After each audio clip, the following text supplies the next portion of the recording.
안녕하십니까. 저는 고려 11 행정사 사무소의 임현 행정사입니다. 네, 오늘은 음주운전을 하던 중에 물적 피해 교통사고를 야기했을 때 받게 되는 법적 불이익으로서 그 피해자에 대한 민사적인 손해배상의 문제와 벌금 등 형사처벌의 문제, 그리고 면허정지, 면허 취소와 같은 행정처벌의 문제에 대해서 언론 보도된 사실관계를 토대로 해서 그 쟁점 중심으로 살펴보도록 하겠습니다. 오늘 영상의 내용이 도움이 되었다면 구독, 좋아요 부탁드리겠습니다. 그리고 이 영상의 끝부분에는 관련 영상이 연결되어 있으므로 필요시에는 참고하시기 바랍니다. 네, 먼저 제목을 보시면 미스 코리아 서예진 만취운전 벌금 700만원 약식 기소라고 되어 있습니다. 네, 오늘 살펴볼 이 언론에 보도된 내용에 대해서는 최초에 이 음주운전 교통사고가 발생했을 때 이 건에 대해서 약 600에서 700만원의 벌금형이 예상이 된다라고 이제 말씀을 드린 바가 있습니다. 네, 이와 관련해서 그 내용을 계속 보시겠습니다. 검찰이 올해 초 만취 상태로 운전을 하다가 적발된 미스 코리아 서예진 씨 25세를 약식 기소했다. 25일 법조계에 따르면 서울중앙지검 검사직무대리부는 24일 서 씨에게 음주운전 도로교통법 위반 혐의를 적용해 벌금 700만 원의 약식 기소했다라고 되어 있습니다.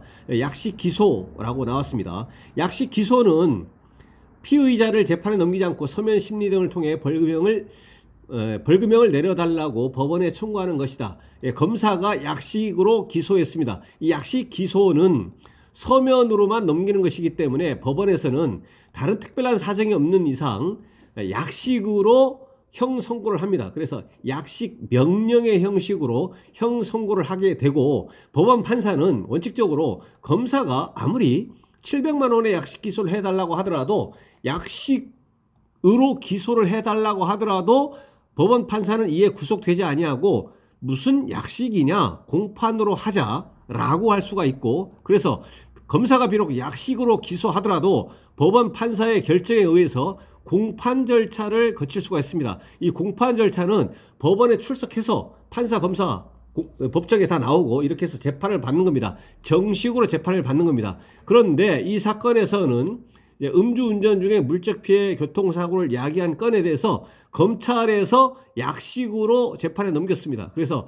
이러한 경우에는 법원에서는 비록 검사의 약식 기소나 구형량에 구속이 되지 않는다고 하더라도 다른 특별한 사정이 없는 이상 약식으로 약식 명령의 형식으로 형을 선고합니다. 그리고 형 선고할 때도 검사가 700만 원에 처해달라고 이렇게 했지만 법원 판사는 이에 구속되지 않아서 700만 원보다 더 높게 또는 700만 원 보다 더 낮게 형 선고를 할 수가 있습니다. 근데 이 서면으로 진행이 되는 것이고, 다른 사안과 이제 상대적으로 가벼운 사안이다라고 해서 사실관계 등이 또 간단하고 이렇게 되어서 검사가 약식으로 기소한 사안이기 때문에 대부분은 검사가 기소한 그대로 형 선고를 합니다. 그래서 다른 특별한 사정이 없는 이상 이후에는 법원 판사가 이 사안을 이제 그 심리해서 그대로 벌금형 700만 원의 약식 명령의 형식으로 형 선고를 하게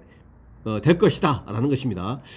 네, 그래서 이제 검찰에서는 이제 700만 원에 처해달라라고 이렇게 기소를 했다라는 겁니다. 서 씨는 지난 1월 28일 오전 0시 15분쯤 서울 강남구 양재천로에서 술에 취해 차를 몰다가 가로수를 2차례 들이받은 혐의로, 피해는 가로수를 2차례 들이받은 겁니다. 혐의로 경찰에 적발됐다. 당시 서 씨의 혈중 알코올 농도는 면허 취소 수준인 0.108%였던 것으로 전해진다라고 되어 있습니다.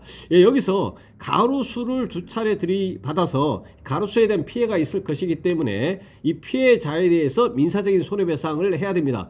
손해배상의 그 책임이 의무가 있는 것이죠. 그래서 이 민사적인 손해배상은 종합보험에 가입되어 있다면 이 보험회사에 자기부담금, 면책금을 지급을 해서 보험사로 하여금 보험 처리를 하는 방안이 있을 수가 있고, 보험사를 통하지 아니하고 본인이 직접 이 가로수 소유자에게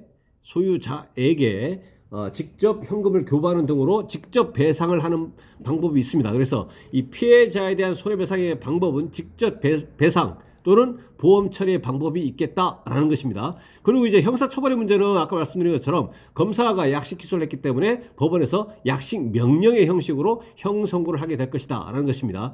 그리고 0.108입니다. 108인데 이제 취소의 수치는 0.080부터 이제 취소가 됩니다. 물론 인적 피해가 있었더라면 0.030부터 취소인데 인적 피해가 없는 경우에는, 그러니까 그 물적 피해가 발생한 경우에도 0.108이고 물적 피해도 아무런 사고가 없는 단순 음주운전의 경우에도 0.080부터 취소가 됩니다. 그래서 여기서는 취소의 기준인 0.080 이상인 0.108%여서 물적 피해 사고를 야기한 겁니다. 이 경우에는 면허 취소가 될 뿐만 아니라 그 면허 취소 결격 기간이 1년이 아니고 2년입니다.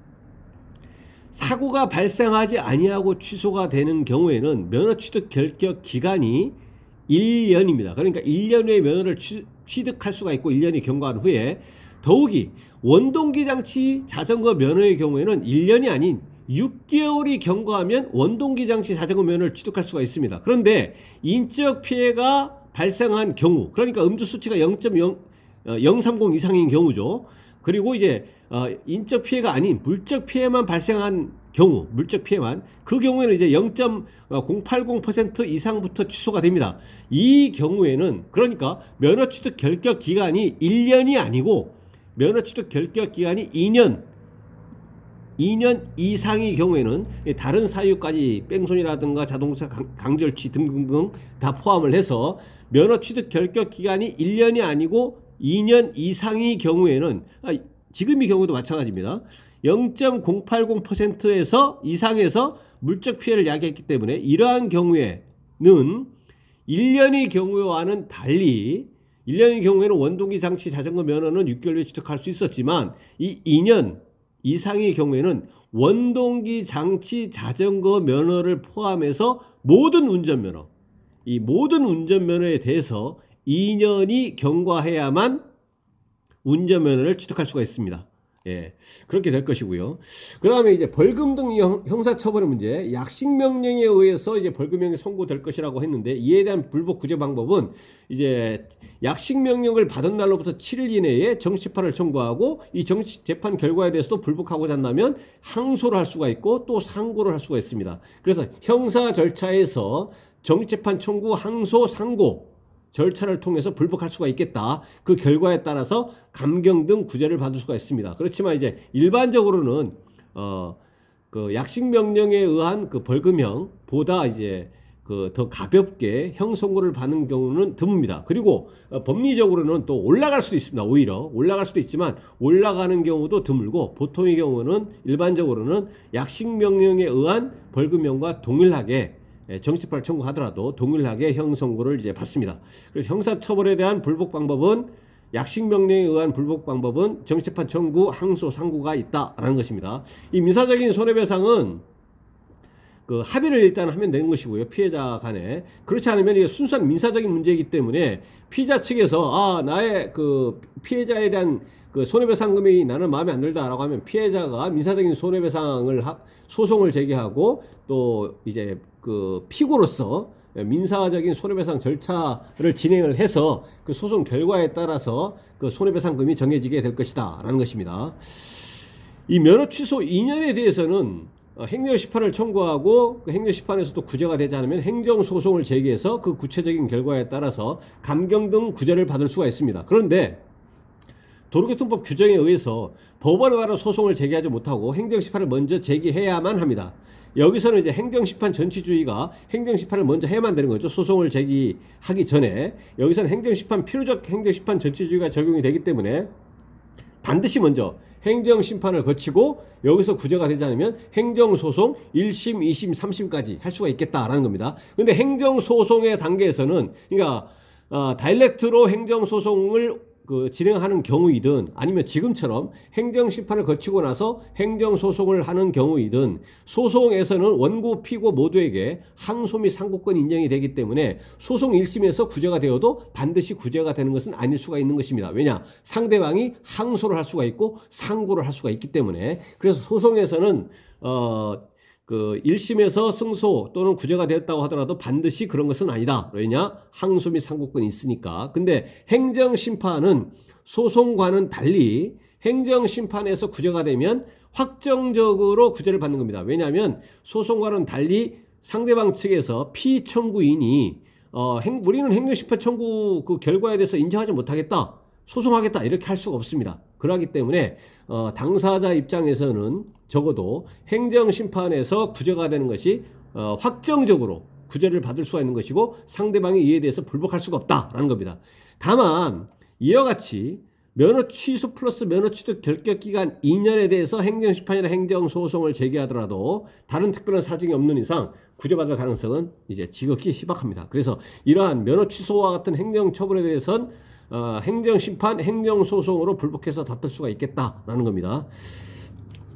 네, 올해 1월까지 이화여대 미대에 재학한 서 씨는 지난 2018년 미스코리아 선해에 당선됐고 그해 방송 리포터로도 활동했다라고 되어 있습니다.